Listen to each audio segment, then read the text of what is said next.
Hi there. Pleasant good evening, ladies and gentlemen. How do you do? This is your soul man to be with you until I get through. I want you to stand by. Don't have no fear. Following Jay's show, should I play one like this one from out of here? Elvis Presley. Well, it's one for the money, two for the show, three to get ready. Now go, cat, go, but don't you step on my blue suede shoe. Well, you can do anything but take me over my blue suede shoe.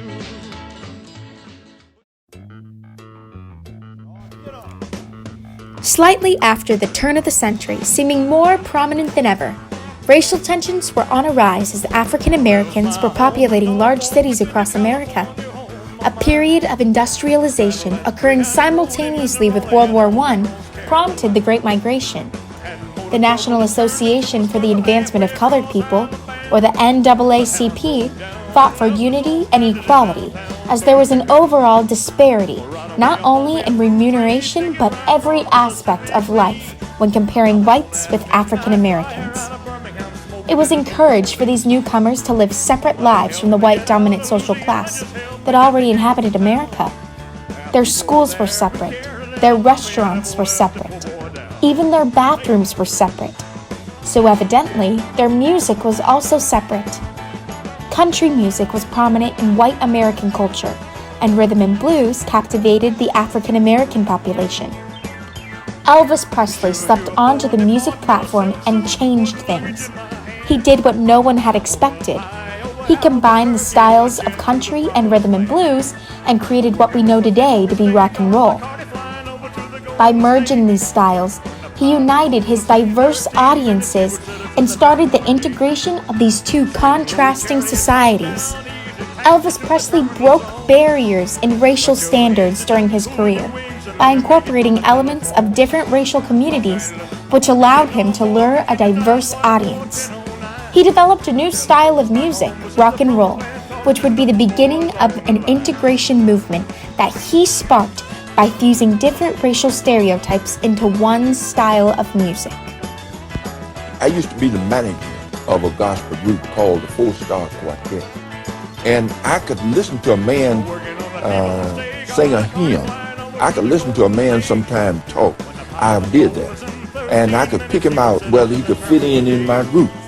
And talking to Elvis Presley, I could see a great future in him. On January 8th, 1935, the king of rock and roll was born.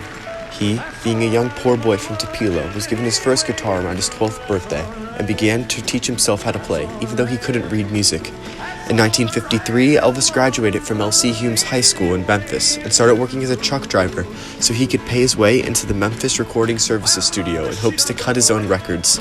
Sun Records, founded by Sam Phillips, charged Elvis $3 to $4 a session, and less than a year later, he recorded his first commercial release, That's All Right Mama, for Sun Records.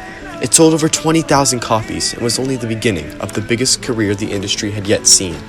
2 years later, Elvis reached the top of the country's charts with Mystery Train in 1955. Elvis said, "People don't realize that when That's All Right Mama was first played, no one had ever heard anything like that record. It wasn't just country, it was rhythm and blues. It was pop music. It was music for everybody. This is important." Historians say Elvis and his band evolved a distinct rock and roll or rockabilly sound, blending different strains of music with an energetic vocal style, new rhythms, and electric guitars. Rock and roll officially established itself across America and dominated the music industry on September 9th, 1956, when Elvis made his first television debut on the country's most popular TV program, The Ed Sullivan Show. Now, ladies and gentlemen, once more to Hollywood to see and hear that man again, Mr. Elvis Presley, to Hollywood.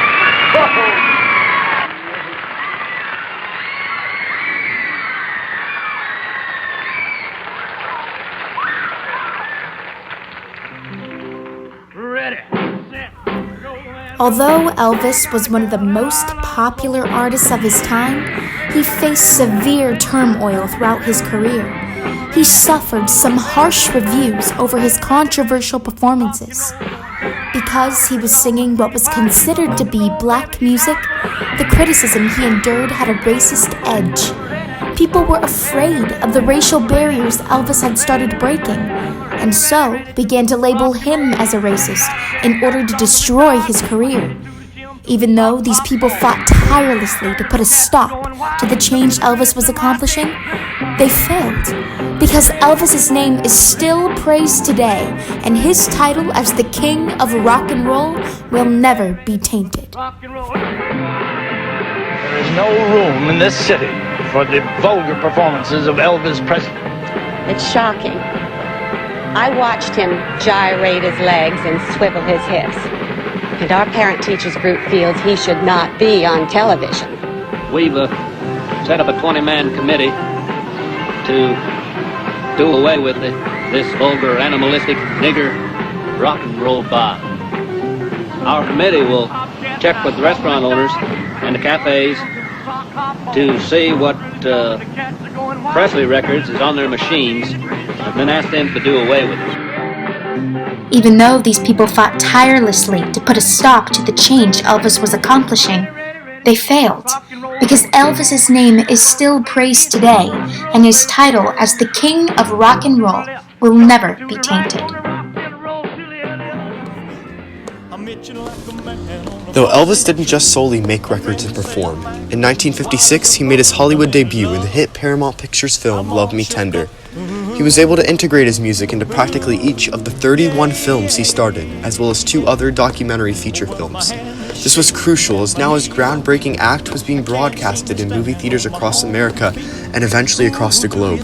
This brought his influence to a new level, and his racy music was bolstered by his attractive looks, as girls would swoon over him and idolize him, only enlarging his fame and sphere of influence. The more support, the more opportunities, and the younger generations fostered his claim to fame, though many were against him, as they feared Elvis would lead to equal rights and racial integration through his music. When I kissed you and called you sweetheart, I thought he was a very beautiful and still is a very beautiful person, and his memory shall probably forever live on. Because of him being a Caucasian brother, he was able to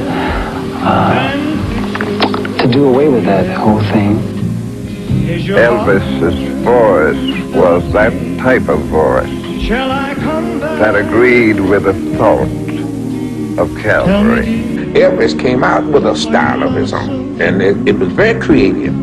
And once he got into it, and you got that feel, Elvis just took off like a late I freight. wonder if you're lonesome tonight. You know, someone said the world's a stage and each of us play a part. Did I enjoy him as a performer? Did he give the world of entertainment something? Yes, on all counts. And that's the name of that tune. Elvis Presley initiated an era of rock and roll that would continue to flourish well after his time. He was an inspiration to several highly acclaimed artists and bands, such as the Beatles, the Rolling Stones, Led Zeppelin, and David Bowie, who, along with several others, would continue his legacy and further his development of the integration of all races. He also inspired the creation of a new music style, alternative rock, which is popularly known today among the musical groups Coldplay and 21 Pilots.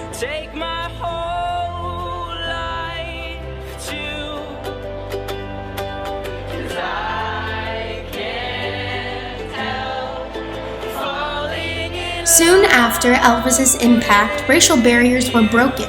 Their schools were integrated, their restaurants were integrated, and their bathrooms were integrated.